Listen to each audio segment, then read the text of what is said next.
Good morning everybody. Today let us discuss about the next topic in our lesson, classification of elements in the periodic table.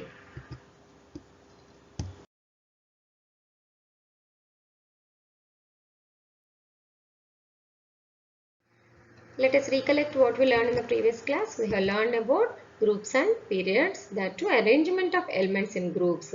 So group number is nothing but the number of valence electrons present in its outer shell, and whereas period number is nothing but how many number of shells present in an atom of the element, that is the period number. The topics today we are going to be discussed are, first one it is how the periodic table classified into metals, metalloids and non-metals, and the next one it is periodic properties of elements. Let us see the first one, how the table is classified into metals, metalloids and non-metals. Observe this periodic table. All the 118 elements are classified into three groups like metals, non-metals and metalloids. We can see the three color variations here. One it is blue color. The blue color one all are named as metals, and yellow color it is non-metals, and in between these two one staircase structure it is there. You can see in P block elements the staircase structure, only few elements are there. Those are mentioned in pink color. Those are categorized as metalloids. We know that our periodic table is divided into four blocks, that is nothing but S block, P block, D block and F block. We know that S block elements, that is first A group and second A group, those are called metal family. That is first A group it is alkaline family, alkaline metal family, and second A group it is alkaline earth metal family. So we can conclude that here all the S block elements are metals. And whereas coming to the right side of the periodic table, this is P block elements. So this is the P block. So here we can see three types of elements are there in P block. Metals are there blue color we can see here, and non-metals are there yellow color, and metalloids also there. This staircase structure it is metalloids, and this one first from we can observe this left side of the staircase are completely metals and right side of the staircase it is non-metals. So after P block, D block elements. See all the D block elements, you can see here all those D block elements, those are transition elements. Those are also metals. So we can call them as transition metals. And coming back the downside of the periodic table, what it is? F block.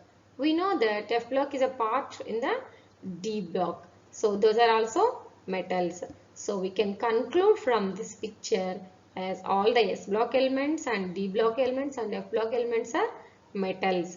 Whereas only P block containing all the three categories like metals, non-metals and metalloids. Let us see the properties of the metals. If we write the electronic configurations, of the elements with 3 or less electrons in the outer shell, that means those elements containing 3 or less electrons in the outermost shell, those elements can be categorized as metals, and they are located on the left side of the state step and make up most of the periodic table. Just now we have seen that most of the periodic table is filled with metals, and those are located to the left side of this staircase. This is the staircase, and left side of the staircase those are completely metals. And the periodic property, if we observe the metallic character of D block, those are called D block elements are called transition metals or transition elements.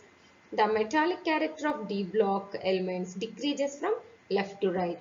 We can see here left side of the periodic table is completely filled with metals. So if we move from left to right, the complete left side is metals, and if we move on to the right side of the periodic table, we can see here the right side it is filled with non-metal. So we can say that the metallic character of these elements it is decreases from left to right. When we move from left to right in the periodic table, the metallic character decreases. And metals are mostly solids. So they can formed into thin sheets, that is called malleable. For example, gold. We all know that gold can made into thin sheets, and ductile. Ductile means they can be formed into wires. For example, copper. Copper can be made into wires. And metals are good conductors of heat and electricity. So they are good conductors, so that we are using those metals in electricity. And they are shiny and difficult to break, because metals are very hot, and for looks they are very shiny, and it is very, as it is very hard and those are solids, it is difficult to break. These are the properties and few properties of metals. Second category, it is non-metals. So, non-metals are the elements with 5 or more electrons in the outer shell. That means if we write the electronic configurations for the elements, we can see those elements with 5 or more electrons in their outer shell. Those are categorized as non-metals. And they are located on the right side of the state. See here, this is a staircase and this is called stair step. So, right side it is non-metals. So, P block elements we have already discussed in P block. The complete right side, those are non-metals. That is their position. And mostly they are gases. We know that in P block from third A, that means 13 to 18th group. In those 17 it is halogens and 18 it is inert gases. So most of them are non-metals. Maximum most of the non-metals are gases. Solids are brittle and dull. We are having few solids also. In these non-metals, we are containing few solids also. For example, we can see here sulfur. It is a solid, but it is brittle and dull. As metals are so shiny and strong, but here non-metals are, even though they are solids, but they are brittle and dull. They are not shiny. They are poor conductors of heat and electricity. These non-metals are poor conductors of heat and electricity and present in the P block elements. We know that one. Remaining S and D block and F block are completely metals, whereas P block elements only located or placed in P block. So we can easily recognize them where the non-metals. In P block only non-metals are there. This is about non-metals. Let us know about the metalloids or semi-metals. Metalloids are located along the state step with the exception of aluminium. See here, this is the state step. These are called metalloids. What are metalloids? Like boron, silicon, germanium, arsenic, antimony, and tellurium and polonium. This starts from 3rd A to 6th A. Actually 3rd A only one element is there, and 4th A silicon and germanium, 5th A to arsenic, antimony, and 6th A tellurium and polonium. These are all called metalloids. But aluminum, it is not a metalloid. It is a completely metal that is very near to these metalloids, but it is a complete metal. And elements which have properties that are intermediate between the metals and non-metal properties. So, whereas coming to the properties of the elements, just we have seen that the metalloids are located in between, right? In the periodic table, if we observe the periodic table, complete left side it is metals and complete right side those are non-metals, and in between them those are metalloids. So the properties also we can say that these are intermediate properties, like they'll show few properties of metals and few properties of non-metals. If we see this one here, where is the location? Actually, those are located in the P block. These are all P block elements in P block, All the metals, non-metals and metalloids, three are there. Especially metalloids are located in the p block only and share properties of both metals and non-metals. They are just like metals but brittle like non-metals. So they are showing the two properties. Those are intermediate properties like metals and non-metals. Just they'll for a few elements they are just like metals but they are very brittle. That means they'll break immediately. Whereas metals are very hard but metalloids are just looks like metals but brittle like non-metals. And silicon is a semiconductor used in electronics. Best example here we can see that silicon that is metalloid and belongs to 4th A group, that is vastly and mostly used in the preparation of chips in the chips like electronic gadgets like mobile phone, TV and laptop computers. All these gadgets, silicon is the best semiconductor, and that's why that one it is used in the preparation or making of the chips which are vastly used in the electronics. These are about metalloids. All these this is about all metalloids, and you should remember the seven elements that like boron, silicon, germanium, arsenic, antimony, tellurium and polonium. These are metals. Today I have completed about the metals, non-metals and metalloids. We have seen that how the periodic table is divided into three, and this one completed. Let us see the next topic, what it is: periodic properties of elements. Periodic properties of elements. Let us see here. The modern periodic table is organized on the basis of electronic configurations of atoms of the elements. We know that the statement also talks about this one. In terms of electronic configuration of modern periodic table statement, we can say that the physical and chemical properties of the elements are the periodic functions of their electronic configurations. So based on these only, we'll talk about all these properties based on the electronic configuration. Let us see, the physical and chemical properties of elements are related to their electronic configurations, particularly the outer shell electronic configuration. Why? Because the number of valence electrons. Valence electrons means how many electrons are unpaired in the last shell, that is the outer shell. Those electrons plays a major role in the chemical bonding or in the forming of compounds, in the participation of chemical reactions. Based on that one only, the element's physical and chemical properties will change. That one decides the physical and chemical properties of the element. So the electronic configuration, and that too the differentiating electron or valence electron, that plays a major role. That is the major role. The atoms of elements in a group possess similar electronic configurations. Therefore, we expect all the elements in a group should have similar chemical properties, and there should be a regular gradation in their physical properties from top to bottom. See here, this is the periodic table. We know that in these groups, all the groups, group number is nothing but number of valence electrons in their outer shell. So group number and number of valence electrons, that means in first A group, for example, if we take the first A, see here, first A, hydrogen, lithium, sodium, potassium, rubidium, cesium and francium. Observe these electronic configurations. The outer shell electronic configuration, it is same. We know that one. The general electronic configuration also we can speak here, it is NS1. So all the groups are containing number of valence electron, it is same. So they'll show the same chemical properties and physical properties, that too from top to bottom. For groups we have to talk like from top to bottom. So all these are containing same valency.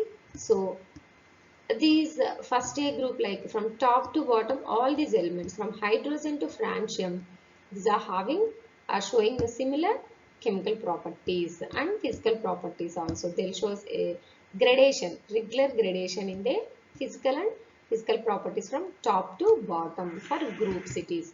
Similarly, across the table from left to right, elements get an increasing in atomic number by 1 unit between any two successive elements.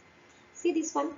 Just now we have talked about groups, and whereas from left to right means that is about period. We know that one in statement we have seen that the modern periodic table statement, what we can observe that one, the physical and chemical properties of an element are the periodic functions of their atomic numbers.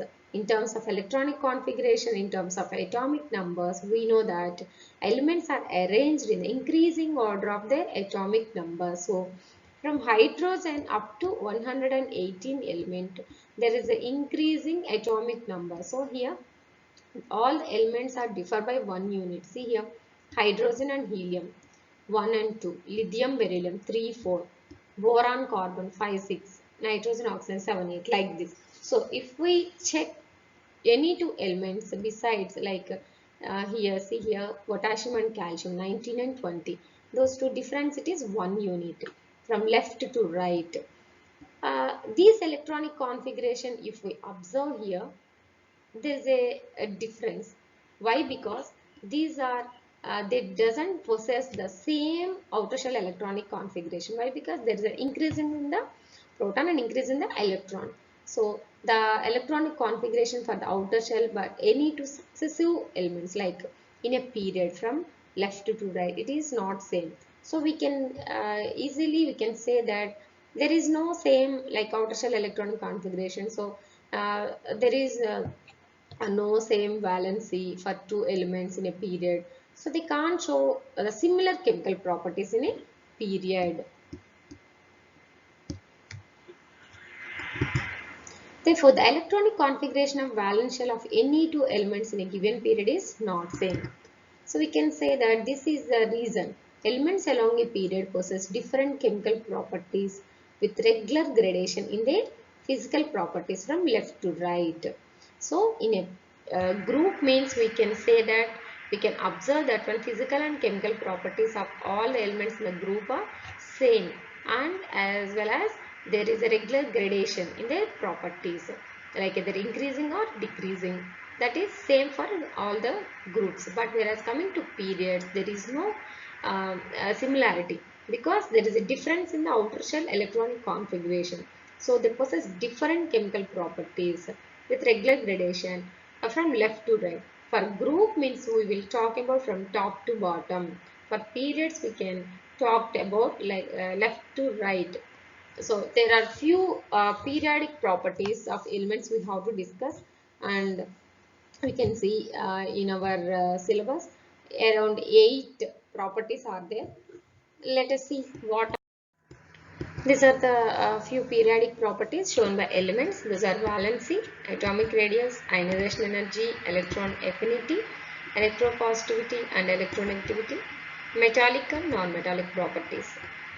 Let us see like how the valency it is in varying in groups and periods. Groups means how the valency it is from top to bottom, and how the valency it is varying from left to right in the periodic table. Like for all these 8, like what is the metallic and non-metallic character, how these metallic character either increasing or decreasing in periods, either increasing or decreasing in groups. Let us know about all these properties in detail in the next class. Let us recollect what we have learned today. We learned about metals, non-metals and metalloids. We have seen that the periodic table it is classified into metals, non-metals and metalloids. We have seen a staircase like structure in the P block. From left side to the top the staircase structure, all those are metals, like S block completely and D block completely, those are classified as metals, whereas coming to P block, all three categories are there. But right side of the stage step, those are classified as non-metals, and on the stage step there are 7 elements are there, those are metalloids. The properties of metalloids are also intermediate in between the metals and non-metals, like they'll just appearance if they look like metals, also they are brittle like non-metals, they are not strong enough, they'll break immediately or easily. And we learned today the periodic properties, on which basis the periodic properties are showing by elements. The properties majorly around 8 properties are there, those are important properties. Those are valency, it is the atomic radius and ionization energy, and electron enthalpy, it is their electronegativity and electropositivity, and then metallic and non-metallic properties. All these are the properties shown by elements. So these are periodic. Periodic is nothing but there is a gradation, either increasing or decreasing. These all how they are varying in groups and periods. In detail, let us see about these properties in the next class. This is for today. Thank you and read well.